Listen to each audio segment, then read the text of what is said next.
Whether you're looking for answers to specific life questions or seeking to become the best version of you possible, welcome to the Mental Breakdown and Psychreg podcast, where we offer insight, information, and strategies based upon research and years of practice as clinical psychologists. So sit back, have a listen, and get connected with our hosts, Dr. Berney Wilkinson and Dr. Richard Marshall. Welcome back. Richard, today we're going to talk about relationships. The relationship between the parent and the child. I have to confess. Yeah? I love this article. I think at least 3 times a week you say that about the article we're talking about. No. I think that's why we choose the articles, is because we like them so much. Because this is a good one. And you mentioned I'm going to turn off your microphone and talk to the audience myself. Well, you mentioned this on a previous podcast that we're finishing up the final chapter of this next section of our book. Mm-hmm. And this whole section is about the parent-child interactions. That's right. Now, the next section, part 3 of our book, is really about the relationship between the parent and the child. Right. The love section is about the parent-child relationship. But here we're talking about interactions. And a lot of this article, a lot of this column talks about the interaction between the parent and the child. That's right. As a way to build the relationship. That's right. The second section of our book is about attention, and much of this article is about how to attend to your children, how to attend adequately, appropriately, and sufficiently to your children. Right. And I don't know Laura Markham, but Laura, I appreciate what you've done here. Yeah, this is written by Dr. Laura Markham, and it's called 10 Habits to Strengthen Your Relationship with Your Child, and it's in Psychology Today. It's at psychologytoday.com. Right. And so she talks about these 10 habits, and they're really good habits. These are really good things that you can do to really strengthen that relationship that you have with your child. And number 1 is fantastic. You know, I think you and I spend a lot of time reviewing the professional literature, going on finding things that we think will be most useful to parents and others. But every once in a while, a jewel comes out, and this is one of those. I think everything we do, everything we select, is a value. Right. But this is one I think. This is refrigerator value.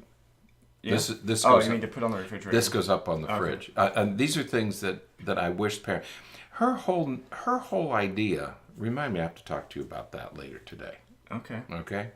So it's an ad for Pandora. Just an aside. The world of Avatar at Disney. Oh, just Pandora. The music thing. Oh, I was way up. That's from Avatar. I can't see it. I just see Pandora. I don't know what it's about. It's because it has font that big. Anyway. Pandora. Everything else is that small. I am going to turn off your microphone. That's fantastic. Dr. Markham is stressing in this article is about connecting with your children. Right. Okay. And I think she's written about the importance, written books and other articles about the importance of connecting with your children. So this is about how to improve your relationship, how to improve the connection that you have with your child. Right. There are 10 things that she recommends here. Number 1. Are we going to do all 10? We'll go through them. Go through them quickly. Yeah. Because it is lengthy. Right. Number 1 is to aim for 12 hugs every day. Or some kind of physical connection. That's right. And she cites a family therapist, Virginia Sater. Right.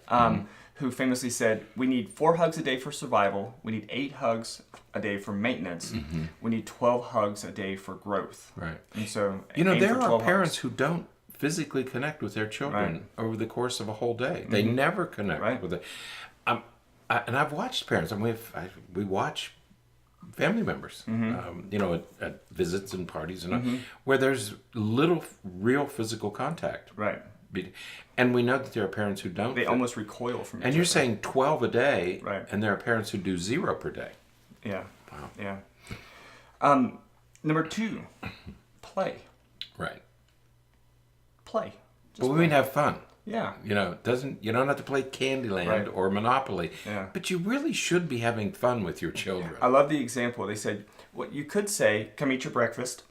Or you could say, little gorilla, it's time for breakfast. Look, you have bugs and bananas on your oatmeal. Right.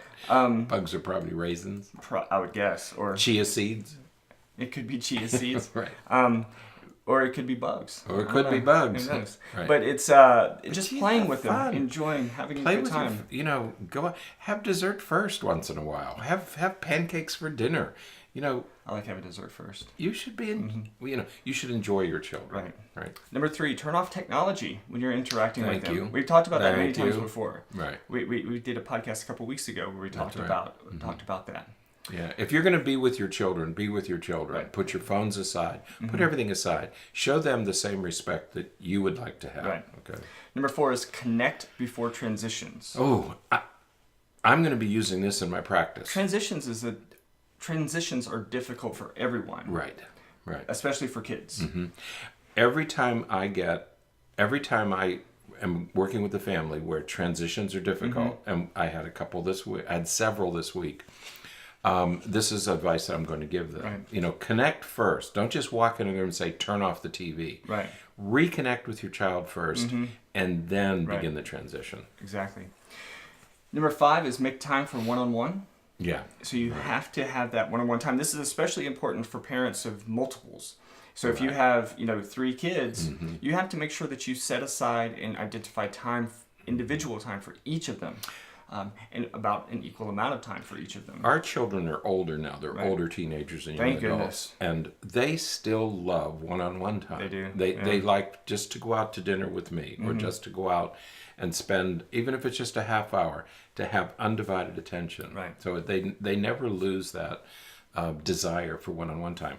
And incidentally, this is one of the 4 steps in Barclay's approach with children with ADHD. Absolutely. Is that you have to make one-on-one time, and it has to be fun. Yeah. Right. Yeah. He talks adding about in that playtime. This isn't discipline. Right. This is just enjoy each other. Yeah. Yeah. There's so much to go into with that. We should do a whole nother podcast on that because you need to when you set up this one-on-one time, it has to be one-on-one time with your kid. Not for the purpose of anything else. Not lecturing.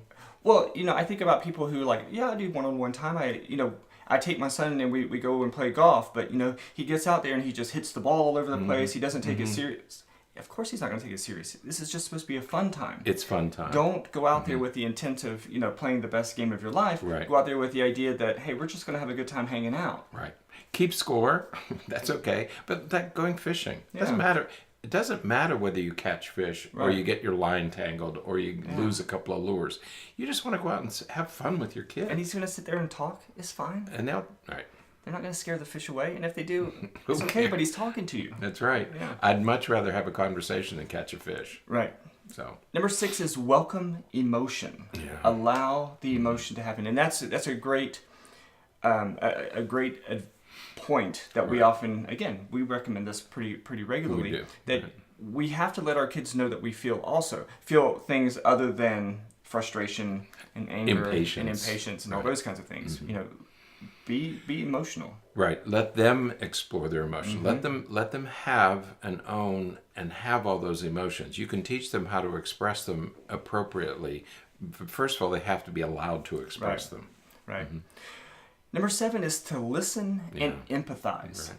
Again, that is really creating the emotional connection between you and your kid. Is when you're listening to them and empathizing with them, talking about how experiences make them feel and how you're trying to relate to how they feel through your feelings. And, that's right. Yeah, it's really important. Let them know that you get it. Right. Okay. You're not lecturing. You're not changing. Let them know that you hear them, and let them know that you're really. If you don't understand, at least you're trying to understand. Right. Okay. Right. Absolutely. So, number 8 is slow down and savor the moment. Right. Everything doesn't have to be a rush. Sometimes you just have to. Sometimes it has to be slow. Yeah. I mean, just meal times can be slow. Washing the car can be slow. It doesn't matter what you do. Just slow down. Right. Okay. Take time just to have a relationship. Right.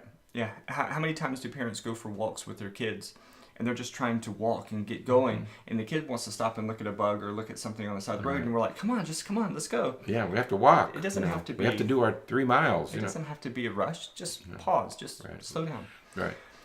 Number 9. This is more physical contact. Right. Bedtime, snuggle, and chat. Yeah. Yeah. So again, that physical connection. You want to have that physical connection with them in an endearing, positive way. So whatever has happened during the day, I can remember years and years ago, an uncle from Europe, with a very thick accent, said, "Before you go to bed, you have to make up.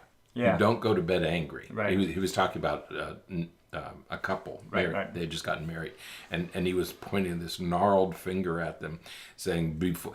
And his message was, "You got to settle all your problems before you go to bed. Don't bring them to bed with you."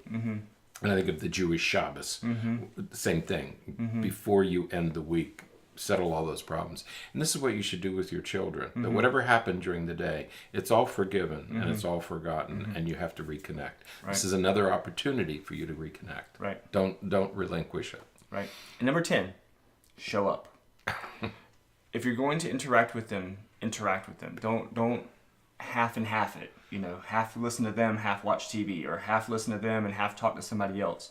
Make sure that when you're engaging with them, you're fully invested in engaging with them. Give them 100%. I think this is the, well, maybe it comes up later. Yes, it comes up here. I didn't ever calculate this. We have 900 weeks with our children. Okay.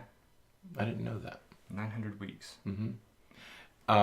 They go by quickly, don't they? Yeah. My gosh, we've learned that. Yeah. Because ours are at that point now where they're moving out. Relish the moment, and when you're with them, be with them 100%. I think the saddest thing I see is when parents are talking to their kids and the cell phone or the iPad or some device is out. And I'm thinking, oh my gosh, please give your child your full attention. Right. This is going to be over so fast. Yeah. And you're going to regret all the lost opportunities. So, show up 100%. Yeah, absolutely. So, all right. Hey, that was all 10. I know, that was good, but that's a good one. The one other thing I want to mention about this article, when Dr. Markham talks about connecting with your children, one of the points that she makes is, if you have a very strong, healthy connection with your children, they are going to want to do what you want them to do. Right. You have to have this connection if you want them to do it. So many parents feel that their obligation is to discipline their children and to set boundaries, to make them polite and make them well-mannered. No, your first obligation is to have this connection. If you have the connection, they're going to want to cooperate with you. Okay, so don't give that up. Don't sacrifice connection for anything. That's a great point. Connection first. Yeah, absolutely. So words of wisdom. I wish I'd thought about all this stuff myself. You should have. But good stuff here. All right. I should have. Until next time, stay happy, stay healthy, and forget to be afraid.